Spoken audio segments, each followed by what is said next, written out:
guys. I'm up here above Springville, Utah, working a couple shifts down here in the Provo area. And man, they've got some cool ass trails up here. All of the trails that are like this back in Ogden or Brigham City are freaking shut down, man. No access. But it seems like they don't seem to mind if you come up here and wheel around a little bit. Just a couple miles worth. But pretty cool spot. Anyway, I have a question for you guys. I've been meaning to ask for some time, and that is, which side of your roof rack, which side of your truck do you think is the best side to mount your awning onto? This truck here, we have a ARB 2500 awning, meaning it's a 2.5 meter, and it's a square by 2500 by 2500 square awning. And the thing's been on here for, I've had it off a couple times, but it's primarily been on here for about 3 or 4 years now, and it's freaking awesome. I love it. The awning room tent is a killer option to use for camping and whatever.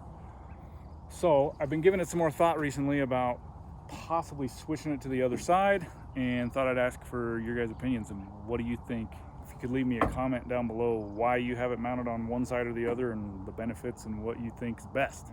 Freaking Bighorn Sheep right up there. Kind of rare to spot any of those. I'll have to zoom way in so you can see them.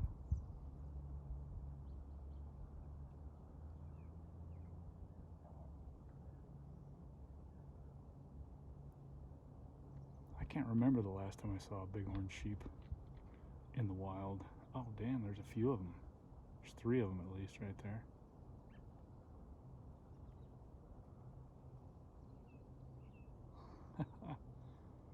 I've seen mountain goats quite a bit in our Utah mountains, but Bighorn sheep, man, that's kind of a rarity, at least for me. The deal with this truck is, I'm not totally sure why I chose to mount it on this side, honestly. I couldn't really tell you a good reason.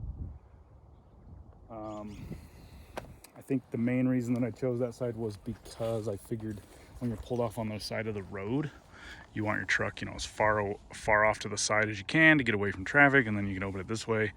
Gives you more options. Not that you would want to open your awning into the roadway, obviously, but that was just my thoughts. So the main reason I'm considering switching it around to the other side is because on my RV that I tow behind here, a 24-foot RV, you know, the door and everything is on this side, and so it has an awning of its own, and so it probably makes sense to have the awning of the truck on the same side. And what I intend to use it for is, well, you might just want to have both awnings out, you might just want some shade, but even more so, you might want to, I kind of plan to have the zipper tent, awning tent installed and mounted onto it. So that would kind of give you the ability to change out your clothes, take off your wet clothes if you're doing some snowboarding or whatever, on the same side as the RV. So it makes most sense to me. So I'm probably going to switch it around, but let me know what you guys think. I appreciate it, and talk to you on the next one. And the only other consideration I had really is, as of right now, I don't have a rear bumper with a swing out tire carrier on it. Of course, the one I want is the SLE one for nearly $4,000. But depending on which side your tire swing arm is, your spare tire swing arm is, might dictate which side you put your awning on. Because if you're doing your cooking and whatnot with the awning extended and you're doing your cooking and all that, you probably don't want to have to walk around the tire to get underneath the awning shade.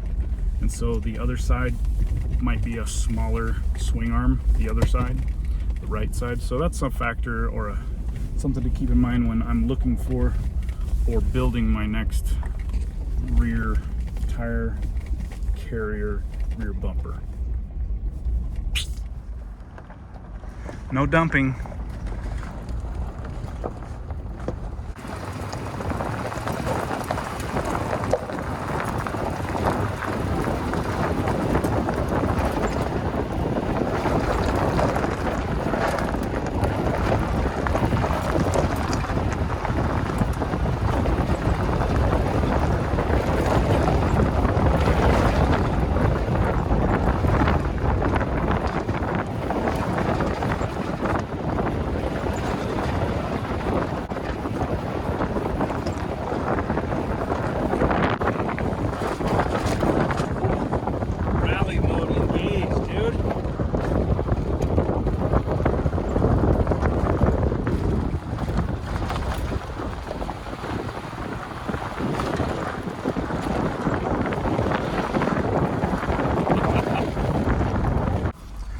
So anyways, I'm gonna drop us down this freaking pretty twisty ass descent. I climbed up this thing a minute ago and actually had to use the lockers, use the rear locker and the center diff lock to climb up this because it's pretty damn short little stretch right here, but it's steep as shit and super rutted from people with open diffs.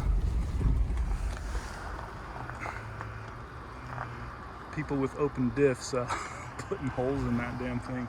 Look at that shit. And the next stop is AutoZone for some coolant in the truck, and my power steering pump just started talking to me, so got a pretty brand new power steering pump in this truck, but I did have a little bit of a leak going on at the reservoir with the hoses, so I didn't realize how much had leaked out before I got those hoses fixed, but here we go.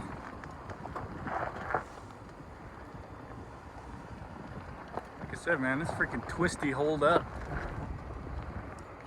Got her pretty flexed out a minute ago.